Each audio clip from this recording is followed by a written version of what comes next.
Hi, everybody. Come on in. I see that we're just letting everybody in from the waiting room. So I'm just going to give just a few moments here while we wait for everyone to come on in. It looks like we're good to go. So everyone, let's get started today. So everyone, thank you for joining me. My name is Nicole Stonick, and I'm one of the student recruitment officers here at the University of Manitoba.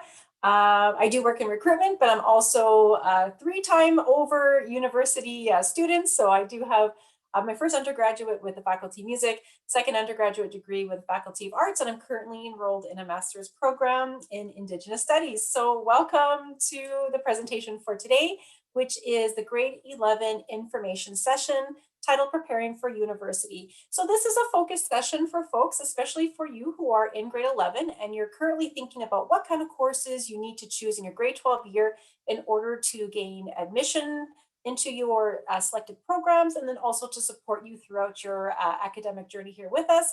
And again, if you aren't a grade 11 student, but you are considering university, this presentation is still valuable for you, just to learn a little bit about how you need to go about pursuing admission requirements and other university degree requirements as well. So let's get started for this grade 11 information session. So a bit of an overview of what I will be covering here today is an introduction to the University of Manitoba, followed by an academic program brief overview. So it'll just show you all the programs that we do offer for our students coming in, and then also going over our University One first year program, which is one of our most popular programs we offer here for first year students. And then I'll go over selecting grade 12 courses. So this will include a tutorial on how to use the first year planning guide, which is an excellent resource for you. And then also I'll go over some bursary and scholarship requirements you should consider. And then afterwards, I will open it up to a Q&A. So for the meantime, we simply and kindly ask you to refrain from using your video, and also make sure you keep yourself on mute, and then also hold your questions to the end, which I will open up the chat for a live question and answer period. If there's anything else that I didn't cover in this presentation you're wondering, or maybe you need some clarification. And to start off, I would like to acknowledge that the University of Manitoba campuses are located on the original lands of the Anishinaabe, Cree, Oji-Cree, Dakota, and Dene people, and of course on the homeland of the Métis Nation. They respect the treaties that were made on these territories, and the University of Manitoba acknowledges the harms and mistakes of the past and are dedicated to move forward in partnership with Indigenous communities in a spirit of reconciliation and collaboration. And so let's go. Here we go. Introduction to the University of Manitoba. Wonderful view, but even better is this gorgeous aerial shot of our South Campus called Fort Garry Campus. I'm not sure if any of you have had the opportunity to visit us live in person before COVID came along, but this is an aerial view of our South Winnipeg campus called the Fort Garry Campus. So we actually have now over 30,000 students studying here with us that are enrolled in more than 100 different academic programs, so lots to choose from. And like I mentioned, this is the Fort Garry campus aerial view, but we do have two campuses. And our secondary campus is located downtown Winnipeg and is referred to as the Bannatyne campus. And this is for folks who are going to go into professional medical programs such as medicine, pharmacy, rehabilitation sciences, dentistry. So that's where you would go eventually when you would pursue those advanced degree programs. Otherwise, definitely for your first year and most likely pursuing all other undergraduate degrees, you will be at the South Winnipeg Fort Garry campus. And in case you didn't know, we are a member of the U15, which means we are one of the top 15 research intensive universities in all of Canada. So lots of opportunity to become a student here and study with us. And we do offer professional degree programs. So if you're someone who's thinking of going on into, say, law, medicine, pharmacy, architecture, so much more, this is definitely the place to start your pre-professional studies for those programs. Also to mention too, we have lots of offering for academics, but really university is more than just studying. Of course, it's a community, a campus community, and we're constantly learning and growing from one another. We have all kinds of opportunities for all our students from all kinds of social events, orientation, student associations. We actually have over 200 different student groups. So there's something for everybody. And even through COVID times and being online, our student groups are still thriving and doing incredible things. We're also host to one of the largest Indigenous student bodies in campus, and 19% of our student body population are international students. So again, we have a wide ranging of students from different areas and backgrounds, and really just shows the spirit of collaboration that we work with towards together in our studying, academics, and extracurricular, and moving forward in good ways and learning from one another. So it's a great place to be, and everybody is welcome here.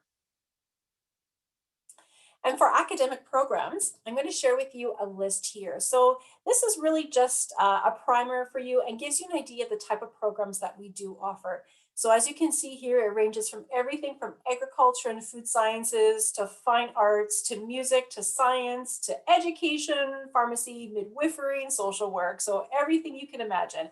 And the best way to describe these programs is just kind of thinking about an umbrella, right? Because when you think back to what I said before about how we have over 100 different academic programs, you're thinking, well, there's not 100 here on this list. So this is a little bit of how it works. So take, for example, science. So the Faculty of Science, think of it as an umbrella. And underneath that umbrella, you have all these different little raindrops. So the umbrella is actually the Faculty of Science. And underneath that umbrella are all the different programs. So that can be computer science, it could be actuarial math, it could be data science, it could be biology, genetics, all those different subject areas are housed and underneath that umbrella of the Faculty of Science.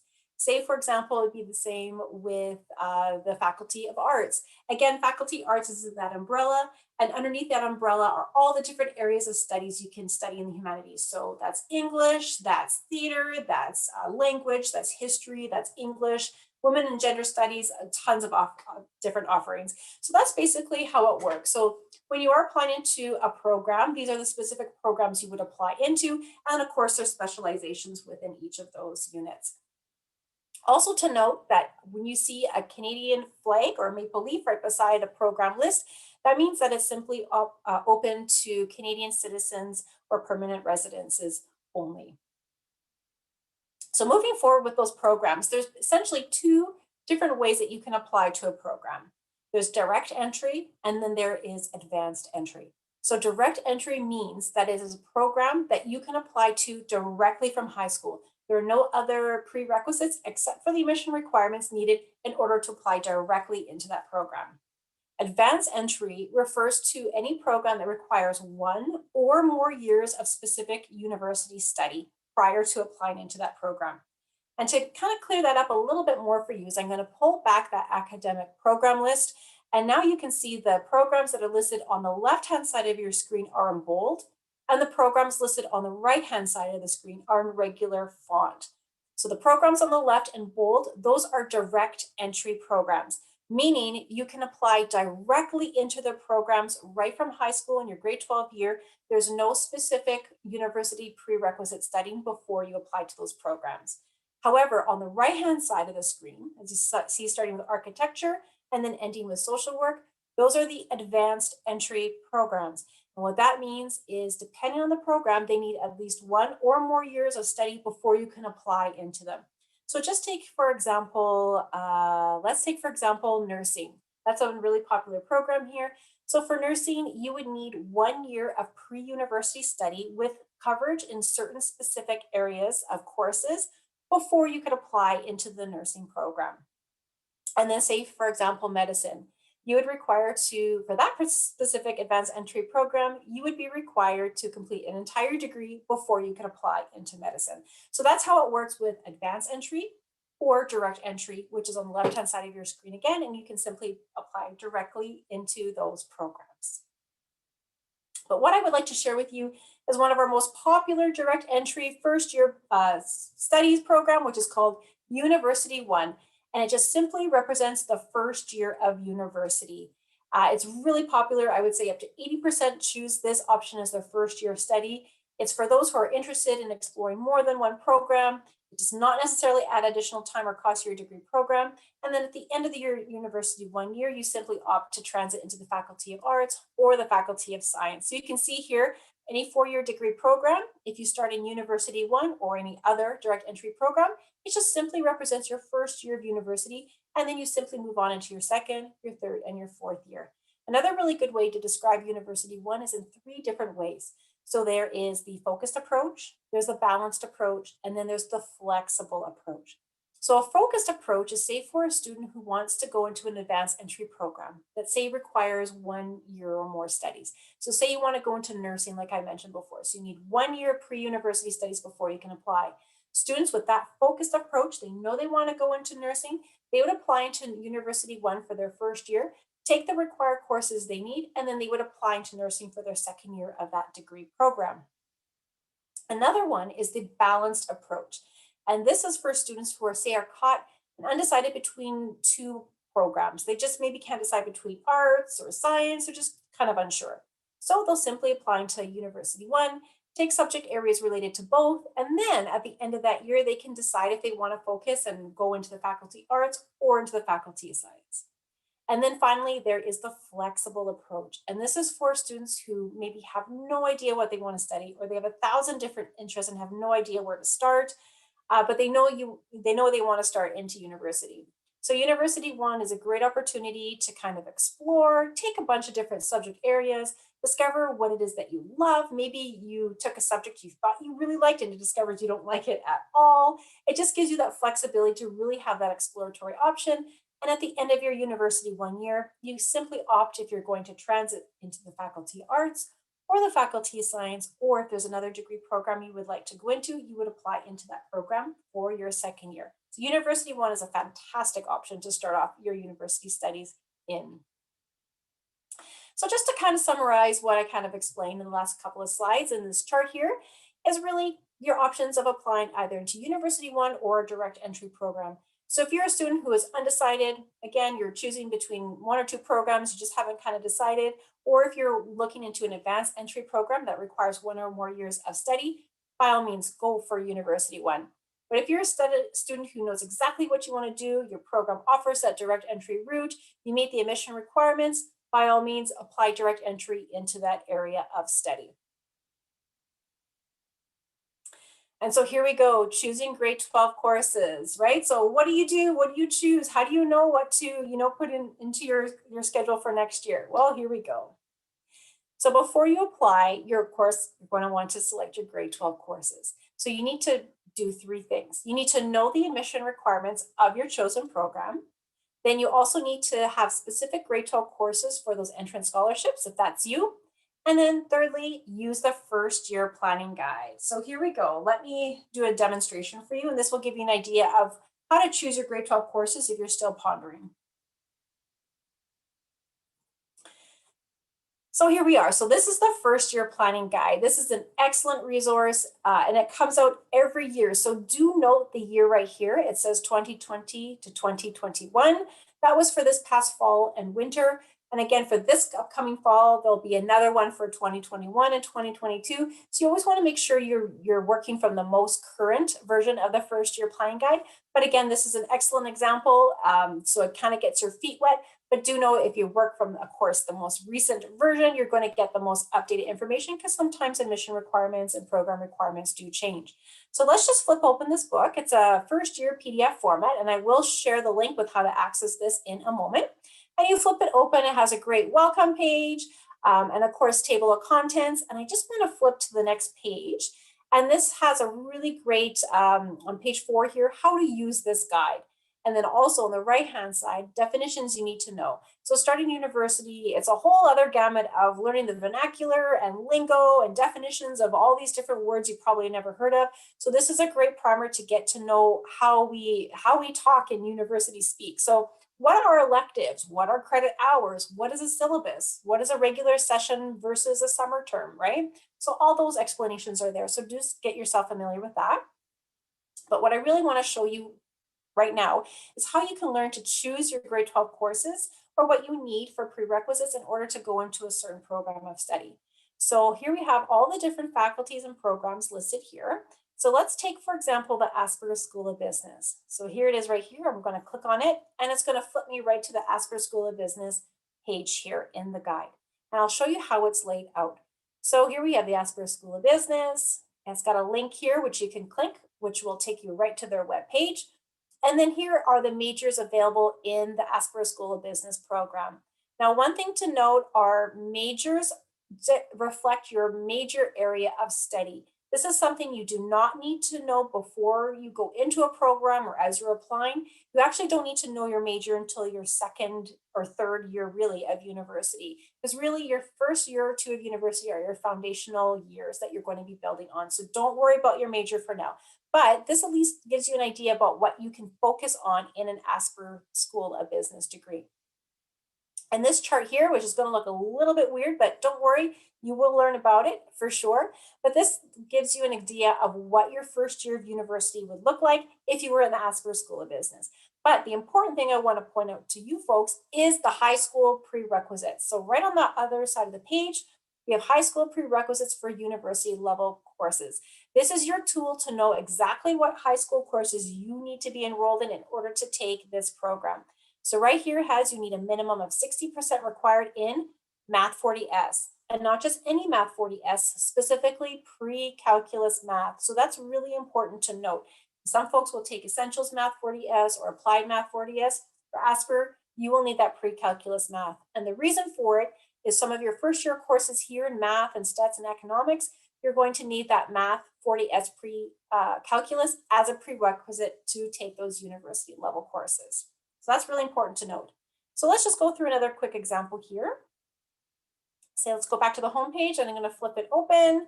Let's do something different here. You know what? Let's go Faculty of Science today. So we're going to click on Faculty of Science, and then it brings me right to the page. Now here again, we have this flips open right to Computer Science, and then what your first year courses will look like in your first year. And then the high school prerequisites. So again, minimum 60%, there's that pre-calculus math. So that's a really important one. But also to note here, as you flip through here, let's just go like this, you're gonna see computer science, and then another computer science degree, and then another. So there's all the different kinds of degree. And then you have data science. So if you're interested in data science, this is what you would need, right? And then you can keep flipping through. Because remember, there's 50 different programs in the Faculty of Science. So lots to choose from. But just to give you another quick example, let's just go into nursing, for example. So I'm going to click nursing. Again, for those of you who are interested, you'd be going to University 1 to get those prerequisites for this advanced entry program. And then there it is right here. That is exactly what your first year would look like to get into nursing. The right-hand side of the screen, minimum 50% in high school is recommended in Biology 40S and Math 40S. So here we don't see a math pre-calculus, you just see a Math 40S, so any math will do. But again, there's a recommended. So it's not mandatory, but it's recommended. And let me tell you, if it says recommended, you really should just take the courses for sure. So that gives you an idea of how you can explore and use the first year planning guide to select those first year grade 12 courses. Okay. So now we thought about what kind of courses should I be taking in my grade 12 year to make sure I'm successful in my degree program? Well, now we got to get you into the program, right? So you also need to fulfill the admission requirements. So for all programs at the university undergraduate level, you do need to fulfill the general entrance requirements, which is high school graduation with 5 full credits at the grade 12 level. I'll tell you right now, gym doesn't count, okay? So don't count gym as one of those 5, but you need 5 full credits at the grade 12 level other than gym. And then again, program-specific admission requirements do vary depending on the program. So for example, let's take the Faculty of Science. So science specifically requires a minimum, and this is for fall 2022, a minimum 80% average over the following courses with no less than 60% in each. So that's your English 40S, Applied or Pre-Calculus 40S Math, and then one of your science courses, and then a 4th academic 40S course. So that's what you need to get into the Faculty of Science. And then for an example here, let's say for University 1, you can see the entrance requirements are a bit different. And in this case, it's a minimum of 70% average over the following with no less than 60% in each course. So that's your English 40S, your Math 40S, and then a 3rd and 4th academic 40S course. So I have my great, awesome colleague at Kennedy on standby. So I'm just going to get her to throw into the chat the admission requirements for fall 2022. And that way you can pull up the link and you can see exactly what the program requirements are given your specific area of interest. Now I want to talk a little bit about entrance scholarships. So entrance scholarships, as long as you apply by March 1st of every year, you're automatically considered for those entrance scholarships. There's nothing else you need to do but apply on or before March the 1st. And there's 3 different levels of tiers that you can potentially qualify for these entrance scholarships. So they are based on an average, and it's a minimum of 85% average just to get into the level 3 tier. And it's from a pre-approved 40S course list. So level 3 is $1,000 if you have an average greater than or equal to 85%, and then a $2,000 scholarship for those who have an average greater than or equal to 90%. And then finally, the level 1 tier, $3,000 with an average greater than or equal to 95%. Now remember, it's not just an overall average. The courses do have to come from a pre-approved 40S subject list. So here we have an example of this list, and this is available on our financial aid and award website. So Kennedy, in a moment, we'll just put a link to that website in the chat, and then you can certainly go in there and have a look at this. But for now, this is definitely taken from that site. And what you need, of course, is that minimum 85% average just to be considered for that level 3 $1,000 scholarship over 540S courses from this list. So for the first bullet, you see a cluster of courses that includes arts 40S, biology 40S, chemistry 40S, and so on. So you could say have 5 subject areas all in that one cluster in that first bullet. However, on the last 3, you can only have 1 subject area from those bullets. So for the second one, it says only 1 of applied math or pre-calculus 40S or calculus. The same goes with rolling 1 course can be considered for family studies 40S or food and nutrition, and then only one of the language courses. So definitely take a picture of this now, or go visit the link in the chat, the link that Kennedy has posted, and definitely apply by March 1st to be considered for these entrance scholarships. Another opportunity I would like to let you know of is our Bank of Montreal Leader of Tomorrow and Indigenous Leader of Tomorrow Scholarship. This is the only entrance scholarship that is based on grade 11 grades. It's an award amount of $16,000 in total, so that equates to $4,000 a year, so that essentially covers your tuition. And again, it's based on your grade 11 marks. You have to apply by December 1st to the University of Manitoba, have your grade 12 year, and also apply to the scholarship. So if you're someone who has done really great in grade 11 and you have an average of over 90% in approved courses, and you've also demonstrated exceptional leadership skills and abilities in community drive, this could definitely be something for you to check out for next year as you're applying and considering the University of Manitoba. And again, more information on this is available at our University of Manitoba website, Financial Aid and Awards. And also to note that this is a maple leaf flag right on the title there. So this is open to Canadian citizens and permanent residences only. And so just a brief overview of the timeline. So this is something to consider for next year. So you're in grade 12 and you're like, yes, I want to come to the U of M. Applications open in October. So that's when you can start applying for those direct entry programs. And then March 1st is the cutoff for those direct entry programs. So it's a really important deadline to remember. Also, again, remember, it automatically considers you for those entrance scholarships. And then January 15th is actually for those folks who are interested in music. So if you're wanting to apply to the Des Sautel Faculty of Music, January 15th is the deadline, just because they have to give considerations for the interview, audition, and theory diagnostic test. So we receive interim grades from the school by May the 1st, and then from May to June, official admission offers are issued. And then in June, acceptance of offers are made by you. And then of course, final official grade deadline for in July, just to make sure we get those end of year transcripts and make sure that you're all good to go for those admission requirements. And so here we are ending up the presentation for today. So some upcoming opportunities to explore. We have virtual tours every week on Wednesdays at 7 p.m. and at Fridays at 2 p.m. So come and join us. It's a great time to explore us virtually and to see what the University of Manitoba is all about and explore our spaces. And then not to worry if you feel like, oh, I want more information, I want more and more, no problem. And so from September to December of every year, we do fall information sessions about becoming a University of Manitoba student. So this goes more into depth about everything from program options to requirements to application process, everything. So don't worry, this was just a primer for you to get your feet wet and consider for your grade 12 year. And then October and February, we also host our annual open houses. And then also, please, by all means, connect with us for our Connect mailing list. So if you go to umconnect.ca, simply fill out a University of Manitoba prospective student profile, and we'd be more than happy to send you communications about these upcoming opportunities and events so you can come and join us. So if you have any questions, please, by all means, come and chat with us. You can email us at student_recruitment@umanitoba.ca or indigenous_recruitment@umanitoba.ca. So thank you so much for joining us. But for now, what I'm going to do is I'm going to open up the